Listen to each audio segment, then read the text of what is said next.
السلام عليكم ورحمة الله وبركاته. وحشتوني جدا جدا من الفيديو اللي فات. طبعا اللي شاف الفيديو اللي فات عارف دلوقتي انا فين وليه غيرنا الأوضة. اللي مش عارف يروح يشوف الفيديو اللي فات ان احنا غيرنا الأوضة بتاعتنا بتاعت اللي في الفندق، وطلعنا من الأوضة تانية خالص بعد تاني يوم بس من وجودنا في الفندق. فاللي عايز يعرف السبب يروح يشوف الفيديو اللي فات. قلت اخد لكم كده اول حاجة بداية اليوم خالص. احنا لسه صاحيين يا دوبك لبسنا ولمينا الشنط وطلعنا الأوضة التانية، وقلت اخدكم جولة فيها وبعد كده اخدكم بقى اليوم كامل معانا ان شاء الله. ان شاء الله يكون يوم حلو واحسن يا رب يا رب من امبارح. فاعذروني على صوتي لان انا تعبانة جدا وشكلي داخلة على دور كبير قوي، فربنا يستر عليا انا والولاد عشان الولاد طالع عينيهم. فيلا نبدأ بقى ونسمي الله وفرجكم الفندق. هلف لكم الكاميرا علشان تشوفوا براحتكم. بصوا مبدئيا كده ده باب الأوضة كده. هنا كده حاطين قايمة عشان في كافيتيريا تحت. هنا الفندق من غير اكل وشرب، بس في كافيتيريا كده في الدور الاول. هم حاطين اسعارهم بصراحة كويسة جدا جدا. هم اوريدي اصلا حاطين في الاوضة الكاتل والمشروبات كمان، بس لو حد عايز يزود. هنا دي كده، وبعد كده جنبيها على طول كده في التلاجة. التلاجة بصراحة بتبقى نظيفة جدا جدا جدا. في هنا المشروبات كوفي كورنر كده، في كوبايات اللي هي الكرتون دي، حاطين لنا ازازه ميه، الكاتل حاطين كده من نوع من انواع الضيافه، الثلاث بسكوتات دول. وهنا المشروبات سكر، شاي، كركديه، ينسون، سكر تاني. بصراحه حلوه جدا جدا. ده كده منظرها. في هنا الغرفه دي ثلاثيه. في هنا سرير بدورين ادي كده. ده بصوا عاملين حتى ديكور بالفوط كده شكله شيك قوي. ادي كده، وادي برضو ده السرير كده من فوق، السرير التاني، وحاطين طبعا برضو الفوط. جديدة اصلا فكرة السرير بدورين دي، ما بشوفهاش في فنادق كتير. بعد كده هنا في الاباجورة والكومودينو. وبصوا احلى حاجة كمان عاملينها دي بجد، اتجاه الصلاة القبلة حاطينها في كل الاوض بجد، يعني فكرة حلوة قوي. وهنا التكييف طبعا مش بنشغله احنا دلوقتي في الشتاء. وادي ده السرير التالت ده كده. وبعد كده في هنا كده في الشباك.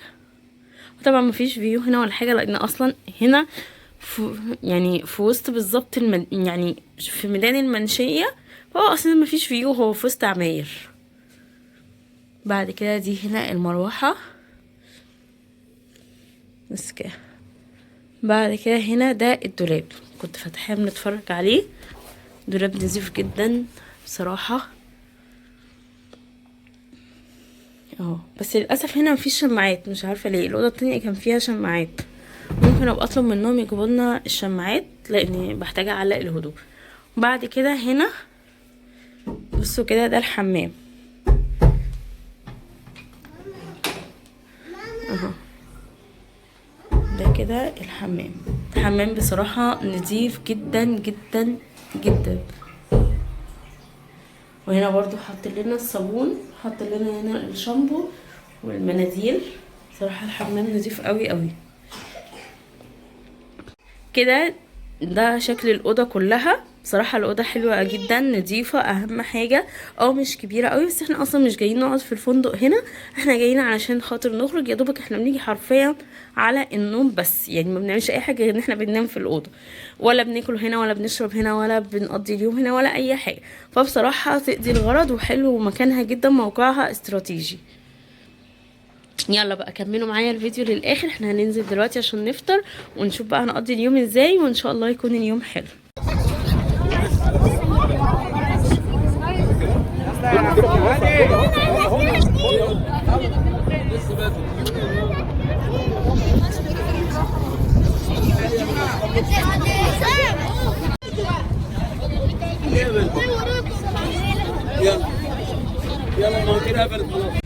بصوا احنا نزلنا من المعدية دلوقتي، جينا بور فؤاد. طبعا المعدية دي اصلا تجربة لوحدها حلوة جدا جدا. جينا هنا بصوا، الله بجد على جمال المسجد بجد. شكله جميل قوي قوي قوي. بصوا سبحان الله والله على الجمال. هناخد بقى هنا كده كام صورة مع المسجد بصراحة، وبعد كده هنروح جبال الملح. لوسيندا تعبت وانا بصور، تقريبا انا قطعت المقطع فجأة مش عارفة ظهر ولا لأ، بس كل ما قالوا لي ان احنا يلا نروح ونرجع البيت تقعد تعيط وتنهار وتبقى لا انا عايزة اكمل الخروجة، مش عايزة ازعلها، بس بجد حاسة انا اصلا ماليش نفسي اعمل اي حاجة، عايزة ارجع. احساس ان الولاد تعبانين اصلا، هم مش مبسوطين يعني، هم تعبانين فانا كمان مش مبسوطة، فعايزة ارجع عشان ما يتعبوش اكتر. انا جاية اصلا جبال الملح دي مخصوص عشان هي اللي عمالة تزن ان هي عايزة تيجي جبال الملح، فانا جاية اصلا عشانها. بس بجد الموضوع مضايقني جدا والله العظيم، بجد اللي هو عايزة اغمض عيني وافتح عيني كده الاقي نفسي رجعت بيتي، وهم بقى يبقوا قاعدين في البيت، بحيث ان هم طول ما هم بره بيتعبوا اكتر، لكن لما هنروح البيت احنا هنهدى وهنرتاح وهنبقى قاعدين في بيتنا، ناخد ادويتنا، ناكل شربتنا، فالتعب يقل. طول ما احنا بره حاسه ان التعب بيزيد، بس في نفس الوقت انا مش عايزه ازعلها بجد، وهي حتى مش بخليها تعيط، ان لوسيندا لما بتعيط تتعب اكتر. بمجرد ما اقولها ان احنا تعالي يلا خلاص كفايه بلاش نعوض السنه الجايه وكده، تقعد تنهار وتعيط، طب نقعد في الفندق بلاش ننزل دلوقتي لغايه ما تبقي كويسه، انا كويسه انا كويسه انا كويسه، وتفضل تعيط عشان عايزه تنزل. مش عايزه ازعلها في اجازتها، بس خير ان شاء الله، خير ان شاء الله باذن الله. فكر اروح اديها حقنه دلوقتي تهدى كده وتفوق ونعرف نكمل اليوم. دعواتكم بجد يعني، بصراحه الظروف مش احسن حاجه، بس الحمد لله يعني، الحمد لله الحمد لله احسن من غيرنا كتير. بصوا جينا دلوقتي عند جبال الملح، بس للاسف طلعت زحمه جدا يعني. بصوا الناس هناك فوق الجبل، يعني زحمه بطريقه مش طبيعيه. اكتشفت ان عشان النهارده اجازه 25 يناير، فالدنيا زحمه، ومش عارفه مش هنطول بقى هنا بصراحه لان ما بحبش الزحمه الكتير دي، فهنقعد حبه بس عشان خاطر لوسيندا وبعدين نمشي. بصوا احنا كده جينا، وبصراحه انا جيتها قبل كده ما عجبتنيش خالص بصراحه، عكس اللي بنشوفه في الصور يعني. بس يعني فسحه للاولاد يعني، هم على حسب الاولاد حبوا المكان، ممكن تيجي تاخد فيهم صورتين 3. انا طاقتي مثلا ما تسمحش خالص اطلع فوق الجبل ده، انا اخري هقف تحت. بصوا لوسيندا مش عارفه ده ملح ولا تراب والله هو اللي هناك ملح، انا حاسه ان ده تراب كده لونه غامق. الناس واقفه حتى على اللي هناك اكتر بكتير. عرفت ان في بازار، اهو في بازار هناك بيبيع حاجات تذكاريه وكده، اللي حابب بقى يشتري مثلا حاجات تذكار وكده. احنا هنا كده ناخد كده كام صوره. بصوا ده المنظر هنا العادي، ده منظر العماير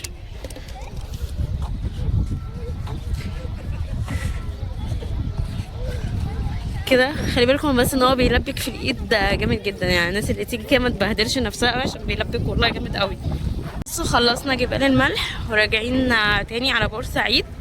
جبال الملح في بور فؤاد، فاحنا دلوقتي راجعين بورسعيد، هنركب المعديه ونروح نشوف كده هناك هنعمل ايه بالظبط، لان احنا برضو احنا ماشيين اليوم ببركه كده، اللي هو احنا نخلص حاجه بعديها نشوف هنعمل ايه. مش عايزين نتحرك اي مكان فيه تمشيه كتير عشان لوسي، فبنحاول نمشي كده بالراحه او نختار اماكن كده نكون نقعد فيها. بصوا هنا بنركب المعديه، بصوا العربيات هنا نازله، وهتيجي طبعا بقى على العربيات الجديده اللي هتدخل بقى تعدي الناحيه التانيه.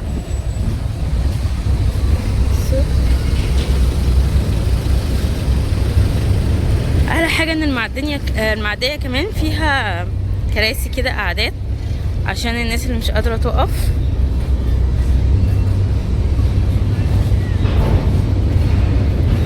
هنروح عشان ناكل النورس بقى. طبعا احنا بنجيب لهم معانا عيش بايت، سندوتشات، حاجات كده، الناس كلها بقى بتبقى جايبه معانا كده وبنقعد ناكلهم. في ناس هنا كمان قاعده بتصطاد. بصوا بقى احنا هنا بنأكل النورس. بصوا جايبه معايا عيش فينو. استنى خد كده حته ونحتفها. سبحان الله.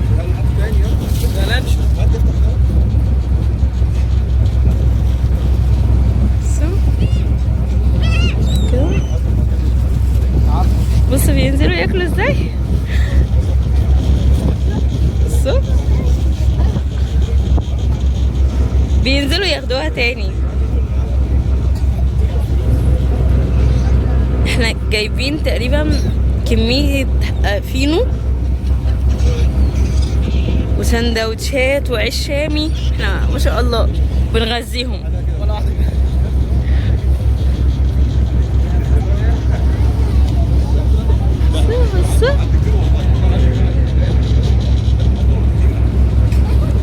هنا بقى عند المسلة دي اللي بيكون عندها الحمام كتير كده. احنا جايبين معانا قمح علشان ناكل الحمام، عشان بصوا في حمام بس قليل على فكره. يعني انا كنت متخيله بشوفه في الصور وفي الفيديوهات بيبقى اكتر من كده بكتير. فاحنا هنروح كده. ما شاء الله هي زي جنينه كده فيها قعدات، الناس قاعده. سبحان الله امبارح الجو كان هوا وبرد فظيع. النهارده الجو حر جدا، شمس ما شاء الله طالعه والجو حر جدا جدا، خصوصا في الاماكن المفتوحه اللي زي كده اللي فيها بقى الشمس كبيره كده. فنروح في هناك شويه حمام اهم، نروح كده ناكلهم وهنحاول كده ناخد صور حلوه كمان مع الحمام. بصوا بقى احنا جايبين القمح اهو، القمح عشان ناكلهم. بس مش عارفه ليه احنا عاملين بناكلهم بس هما مش بيطيروا. يا جماعه جو الافلام والمسلسلات والفيديوهات اللي احنا بنشوفها دي مش لاقياها في الحقيقه. حاساهم هاديين نايمين كده، لا بيطيروا بقى ولا بيجروا علينا واحنا بناكلهم ولا الجو ده. حاسه جو كليشيه خالص الصراحه. بس ادينا اهو بناكلهم كده، ناخد كام صوره وبعدين هنروح بقى نقعد في حته، ان انا محتاجه اشرب نسكافيه ضروري، فمش قادره خلاص الصداع مع البرد. انا حاسه ان انا اصلا صوتي انا بتكلم من مناخيري، فيا رب يكونوا سامعيني كويس. فان شاء الله كده ناخد كام صوره. بفكر نروح عند الساحه اللي هناك. بصوا المبنى اللي هناك ده يا جماعه، المبنى ده حرفيا لو ركزتوا كده وقربتوا فوق كله حمام مترصص كده، الحمام كله فوق على السور، شكله جميل قوي الصراحه. تهيألي انا محتاجه اطلع فوق ناكلهم فوق عشان يطيروا مره واحده وناخد بقى مشهد جميل كده. بصوا هنا بقى جينا عند المسله في الكاريتا دي. هسأل لكم كده الكاريتا بكام، عشان لو هي اسمها كاريتا والله مش عارفه اسمها ايه، تقريبا كاريتا انا ما اتذكر. الحنطور كاريتا ايه؟ لا اسمه الحنطور. امال ايه كاريتا دي؟ انا سمعت حد جنبي بيقول عليها كاريتا لا هو الحنطور يا جماعه. الحنطور هسأله لكم بكام. وفي كمان هنا في الساحه كده في عربيات اللي هي بيبيهات كده، اطفال صغيره بيأجروا اللفه ب20 جنيه. وادي المسله اهي. وفي كمان بقى ايه، حد بتاع ايس كريم، حد بتاع غزل بنات، حد بتاع بلالين للاطفال، يعني عشان يروقوا الاطفال ويغرموا الاهالي.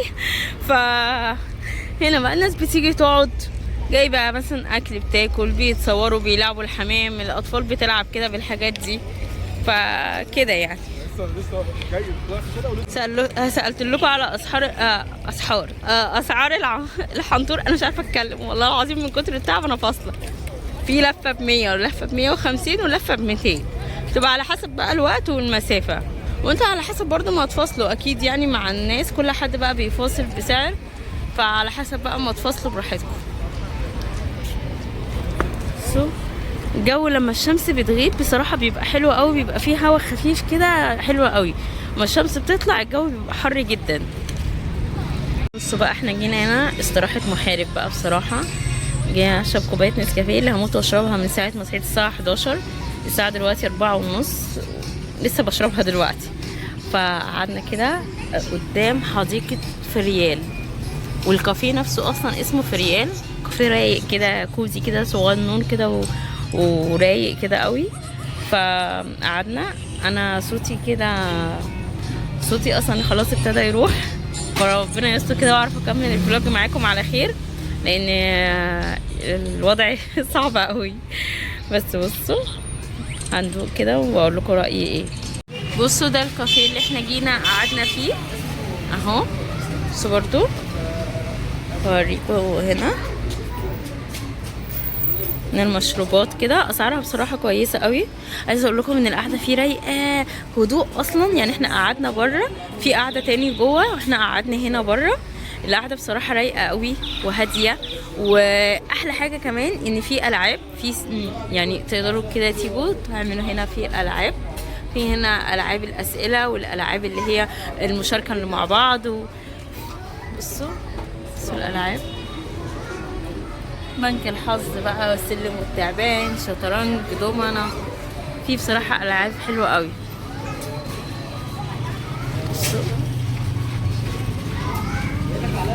بصراحة القعدة حلوة قوي ولذيذة والاستاف كمان لذيذ جدا جدا. فده قدام بالظبط. بصوا حديقة فريال، ادي هي الحديقة وادي هنا المكان.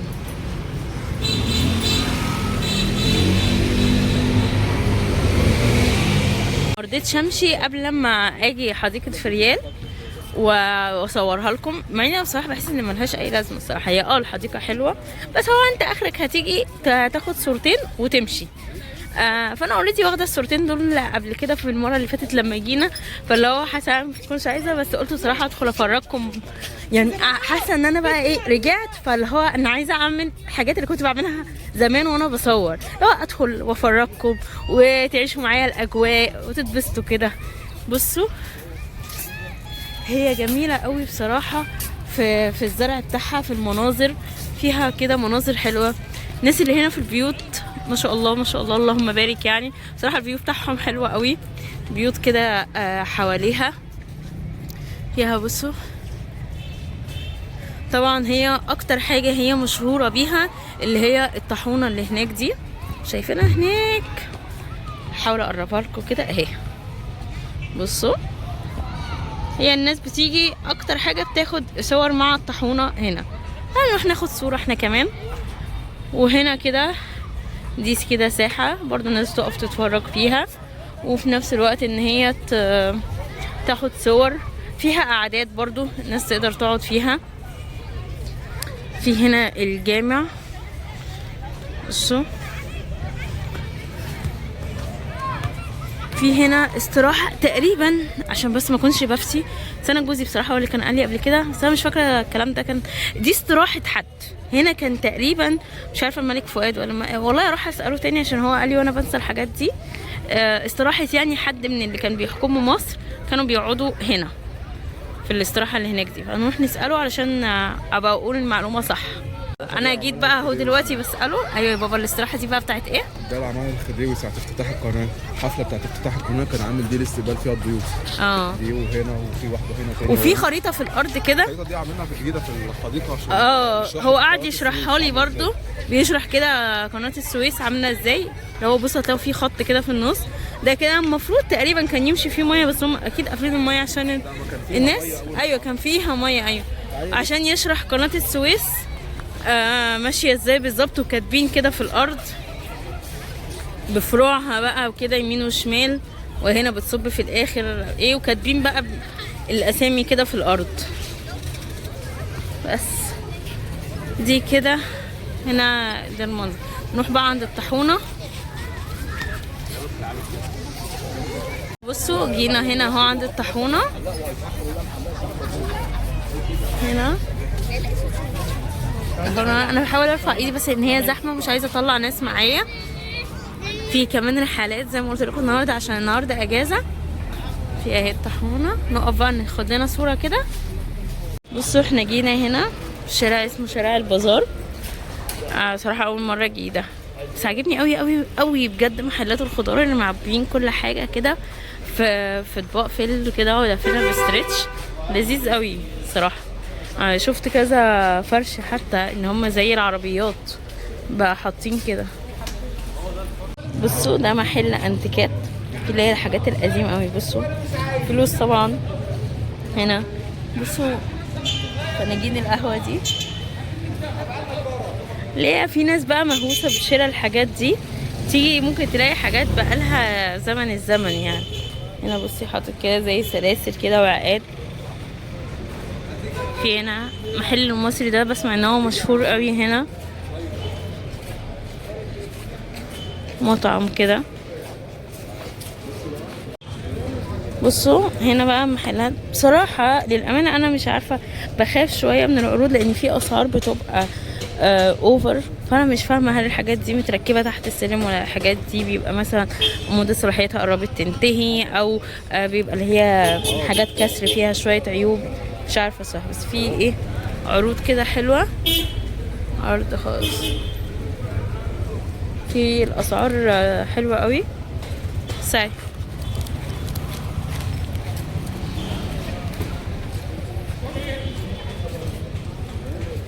أسعار حلوة.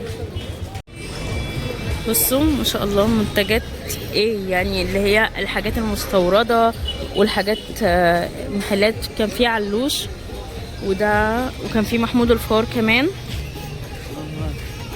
بصوا عرض على حاجات. بصوا بقى المخللات وجمالها، الناس عشاق المخللات اللي زيي. بصوا هنا ده اطباق مخللات شكلها حلو قوي الصراحه. لو سمحت هو بكم المخلل البتنجان ده؟ الله يخليك تسلم. بكام ده؟ 25. 25. طب هو ينفع ياخد بس حته صغيره يجيبها؟ طيب تعالى شوف هات البتنجان اللي انت عايزه. فوق بقى هات الشنطه دي. دوب.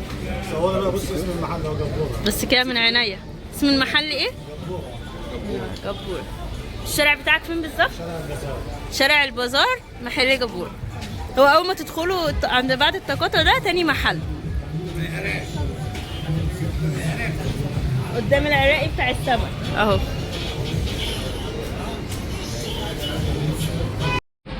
دلوقتي احنا جينا في مطعم اسمه دكن. عربية عروسة. استنى الصوت. كانت الدنيا هادية. أول ما سجلت الفيديو ما شاء الله الصوت. جينا دلوقتي في مطعم اسمه دكن. شفنا يعني فيديو، هو زي لبش اللي في القاهرة الفكرة بتاعته يعني، بس هو هنا اسمه دكن مش لبش. قلنا نيجي كده نجربه. شفنا فيديوهات بصراحة على التيك توك كده عجبتنا، فان شاء الله كده يطلع حلو. هو المطعم. استنى نحط اللوجو. لا اللوجو مش جاي، مش قادره اقوم بصراحه دلوقتي. فناكل واخد شويه باور عشان انا من الصبح على سندوتش بطاطس. وطبعا لفينا كتير ورحنا حتت كتير قوي، فخلاص جبنا جاز. فاحنا هناكل كده واعمل لكم برضو ريفيو عن الاكل، اقول لكم الاكل حلو. انا عملت كميه اعلانات لناس في بورسعيد هنا لو بس يكتشفوني، وانا موافقه بوجبه فري بجد يعني. مش عايزه فلوس، انا موافقه بوجبه فري. ازازه بيبسي مع الاكل تبقى 100. المهم يلا مستنيين طلبنا الاوردر. اول ما الاكل ينزل اصور لكم واقول لكم راينا ايه. اتفضل نزل. بصوا بقى دلوقتي الاكل ابتدى ينزل.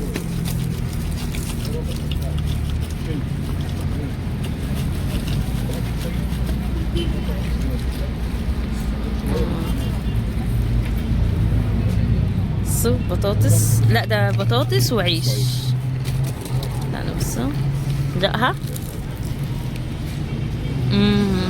حلوه قوي. بس حلوه قوي قوي. العيش ماليش بصراحه في العيش المحمص قوي، بس ادوقه عادي يعني.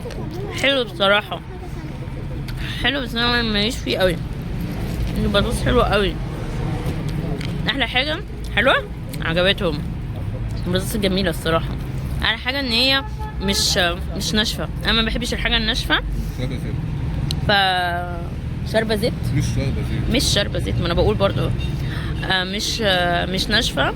فمن جوه كده طريه ملحمه، فبصراحه حلوه قوي. عليها توابل كتير، بس يعني اكتر حاجه بتضايقني بس التوابل البهارات الكتير اللي بيتحط فوقيها يعني. بصوا معلش ايدكم، بصوا دي هنا بقى هيبتدي ينزل بالاكل. الحواوشي والحواوشي التاني.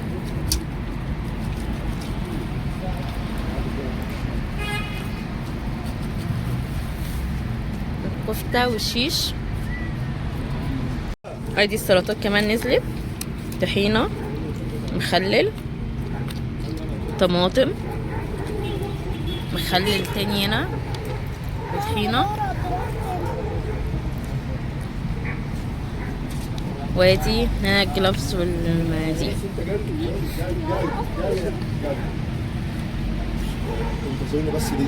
بصوا يعني الجواب بيبان من عنوانه، بغض النظر ان احنا كنا ميتين من الجوع، بس احنا نسفنا الاكل. هقول لكم على حاجتين بقى. اول حاجه الاكل فيه حاجتين. اول حاجه الاكل 100% بصراحه، كل حاجه نزلت على الترابيزه هي حلوه جدا. العيش حلو جدا، البطاطس زي ما قلت لكم في الاول تحفه تحفه تحفه. الحواوشي اللي اتاكل ده يعني اديله بصراحه 8/10، مليان وحلو وجوسي مش ناشف. فحلو، بس يعني يمكن ناقصه شويه تتبيله بسيطه. الكفته 1,000,000/10، بجد من احلى الكفته اللي انا باكلها، جامده جدا جدا. الشيش حلو قوي قوي قوي، اكتر حاجه باكلها من بره وببقى متضايقه منها الشيش، عشان الشيش دايما بيكون ناشف، من كتر ما بيتعمل بينشف. ده احلى حاجه ان هو فعلا طري جدا، محتفظ بكل السعرات وكده، ففعلا طري وجوسي حلو قوي. المخللات يعني انا متفاجئه من انا خلصت المخللات يا جماعه. الجزر تحفه، بصوا المخلل تحفه، الطماطم بتاعتهم حلوه، الطحينه حلوه جدا جدا. العيب بقى الوحيد اللي في الاكل ان بصراحه الاكل كميته قليله جدا، يعني هو سعره مش رخيص، هو غالي، بس ان كميه الاكل اللي بتنزل كنت متخيله انها يعني مثلا احنا كنا طالبين الصينيه دي فيها اللي هي 2 سيخ كفته و2 سيخ شاورما وحواوشي. رغيف الحواوشي مقاسه حلو، بس 2 سيخ كفته دي طلع ان السيخ لوحده فيه صباعين كفته، وصباعين بصراحه مش كبار اللي شفتهم معايا، والشيش برضو القطع بتاعته صغيره جدا، فكميه الاكل قليله على الفلوس اللي اتدفعت، لكن كطعم وكجوده بصراحه حلوين جدا جدا. يعني تجربه اكررها، بس لو عدلوا شويه الفلوس او عدلوا كميه الاكل. ده اسم برضو المطعم عشان تبقوا عارفين، هو عند طرح البحر جنب قريه دلة حاجه زي كده، يعني مش فاكره كانوا قالوا اسمها ايه بالظبط. اهو اسمه دكن. يا حبيبتي، بس ده كده شارع طرح البحر. بصوا احنا جينا هنا عند كاساتا، بس طبعا هم افترسوها قبل ما اصورها، ان انا اصلا ما بحبهاش، فهو جوزي جايب واحده هو والولاد، عشان اصلا نصنا مش هتاكل عشان البرد. بس يعني انا بصراحه بحسها بصراحه شكل على الفاضي، انا بحسها عباره عن ميه بصراحه، ما بتعجبنيش خالص. دوقتها قبل كده وما عجبتنيش، فقلت برضه اصورها لكم. وادي المحل اهو، سلسبيل. هو زحمه قوي طبعا كالعاده، بس يعني هي الناس كلها بتيجي هنا في بورسعيد لازم تقعد تاكل منها.